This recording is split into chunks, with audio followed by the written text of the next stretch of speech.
This is it, folks. 10 seconds left to go in the quarter. FSU's down on the 40-yard line, and they're attempting a 57-yard field goal.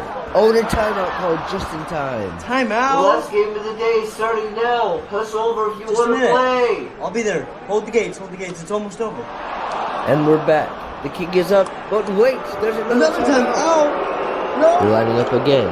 Both teams are out of timeouts, and the ball is snapped. The kick is up. It's going. It's good!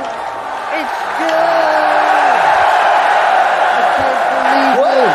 He makes history with a 57-yard field goal to win the game.